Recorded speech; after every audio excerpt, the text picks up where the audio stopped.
This is horrible, great people. I really, really want to talk about this. This is horrible. And sorry for the sound in the background. It's the garbage. It's Wednesday. What is going on? I'm back. We got to talk about this. We got to. Oh my gosh, y'all. I don't understand what's going on with our teens, but something is seriously going on with our kids, and we have into this. All right. Teen suspect in custody after he killed 5 of his family members in Seattle. This came out. This dropped yesterday.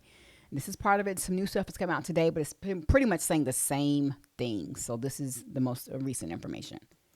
And that is where we begin tonight. Falls City residents are pausing to reflect on the shocking tragedy that struck their close-knit community. Thank you for joining us for the News at 5. I'm Hannah Kim. And I'm Matthew Smith. Now, happening now, family and friends are expected to gather at the United Methodist Church to remember the family that was killed, the lives that ended in that act of domestic violence. We now know one of the family members did survive Monday's devastating ordeal. That person is now being treated at Harborview. And today was the first court hearing involving the 15-year-old boy accused of shooting and killing 5 of his family members in Falls City. Fox 13's Alejandro Guzman was in court for his first appearance. It's important to make it very clear right now, prosecutors are waiting on the case from the King County Sheriff's Office. So far, the 15-year-old has not yet been charged, but here in court today, he did waive his first appearance. It's his right. The judge also did find probable cause to now hold him in custody for 5 counts of murder in the first degree and 1 count of attempted murder also in the first degree. Anytime you have a scene with multiple homicides and allegations like this, it's very difficult for everybody. Not only, of course, the family and the community, but also the Sheriff's Office investigators and the prosecutors who responded to the scene. It was only 24 hours ago we officially learned a family of 5 was killed inside a Lake Ellis home in Falls City.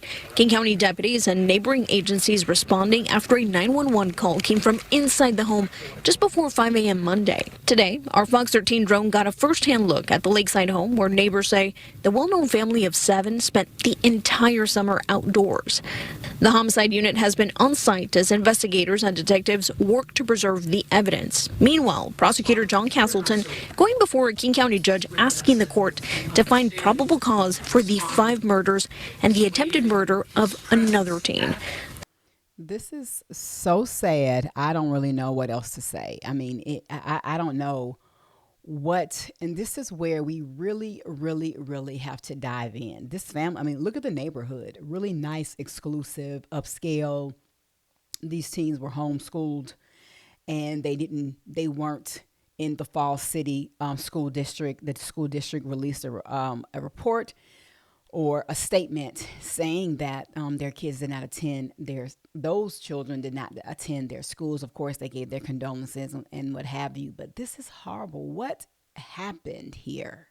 What happened here? We've got to dive deeper and find out what is going on, because this type of thing has picked up across the U.S. Now, I don't know if you follow these. You can go to look at this channel. You can go to my kids' channel or the channel that I drop more youth-related content. I have some things there as well. But this type of incident has picked up, and the question is why. The defense arguing they've only received 1 page on the allegations against the 15-year-old. They also argued for his name not to be released. The judge ruling in their favor. Given the limited information that we have in the short amount of time, we are deferring to the court regarding probable cause. I understand. Based on the allegations contained in the super form that's in front of the court, I do find probable cause for the count sought. The state is asking that the court hold Mr.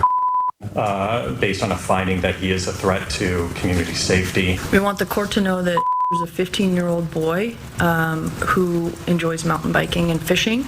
The 15-year-old will be held in custody until he is charged. Prosecutors reiterate he has no criminal history. That's unusual to see these kinds of allegations with no previous contact with the prosecutor's office, but that's what we have here. Prosecutors are anticipating to charge the teen on Thursday, and he's expected to be back in court on Friday. Now, it's still unclear if he's going to be charged as an adult. Prosecutors say it all depends on what they can prove here in court. Tonight, though, there is a vigil planned for the families. the victims of this terrible tragedy. That's happening tonight from 5 to 7 at the United Methodist Church in Falls City. There's options for those who want to pay their respects in other ways. Y'all, okay, I'm going to go right to the next story. This is a neighbor reacting to this tragedy. It's such a tragedy. We're going to talk about it at the end. They were always out walking their dogs and with their kids on bikes, and everybody knew them. Our other top story out of Falls City, investigators say a shooting left 5 out of 7 family members dead and neighbors in shock. The King County Sheriff's Office says a teen is in custody tonight and will be booked on possible murder charges. Thank you for joining us for Fox 13 News at 10. I'm Sabir Rayford. And I'm David Rose. Fox 13's Jennifer Dowling is here to share where this investigation goes from here. And Jen, what are neighbors telling you about this family?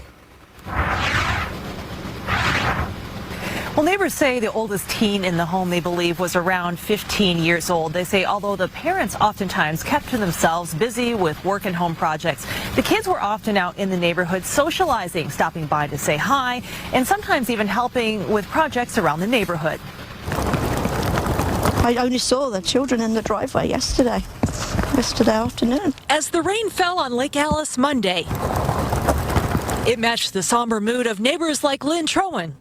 I'm just in total shock. I keep bursting into tears. Watching as King County deputies investigated a shooting that devastated the large family that was well known in this lakeside community. The kids would come over and 4th of July and play sparklers and everything. Trowan says the 5 kids could be seen fishing and boating from the water's edge here off the beach of their lakeside home all summer. The little girl just recently painted me a picture, and she gave it to me like a couple of months ago, and I still have that little picture. Neighbors said the kids were helpful, well behaved, and the whole family could be seen walking around the lake almost daily. So polite, homeschooled, and it's unfathomable. Sunday, the sound of music could still be heard coming from the kids' piano in the garage.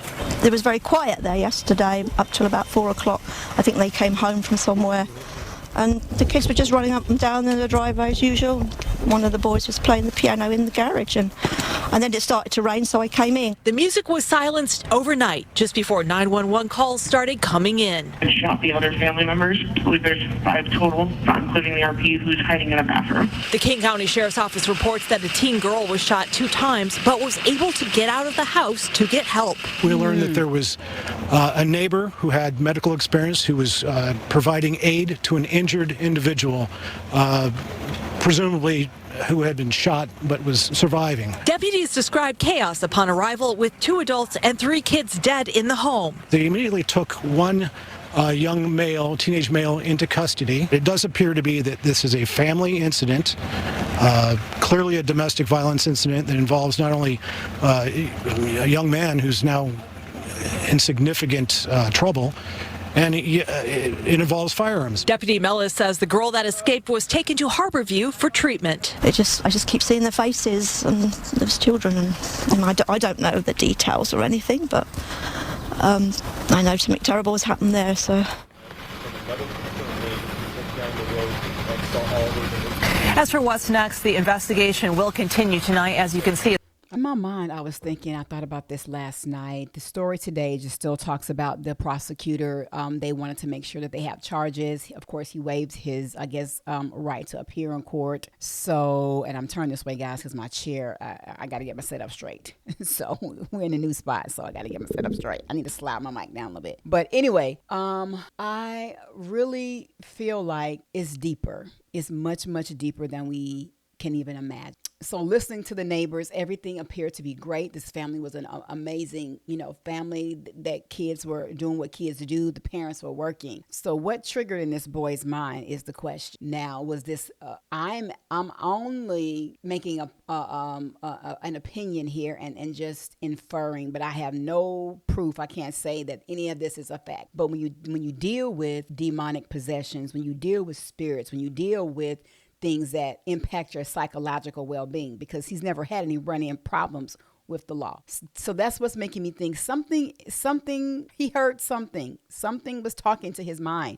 Something was channeling, something was telling him these things. How does a kid who's never had any issues with the law, it sounds like he's a great background, do something this horrific? In my opinion, only my opinion, I feel that this is something spiritually inclined, something deeper. What was he doing? What was he involved in? I'm definitely going to be following this case.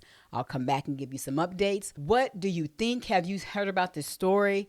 This is so shocking. When I see these things, of course, because of what I do with youth and families, this really penetrates, for me. And it's just so sad, because was there any possible inclination that the parents could have seen this coming? Because we know these recent school shootings, when it comes to the school shooters, the last kid, there were some inclinations going on there. And it's been several inclinations going on where these parents had an opportunity to see some behaviors but did not do anything until it was too late. This situation does not sound like that. This situation to me is different. What do you think? Please let's get in the comment section. I'm back. We are moving into a spot. So excited.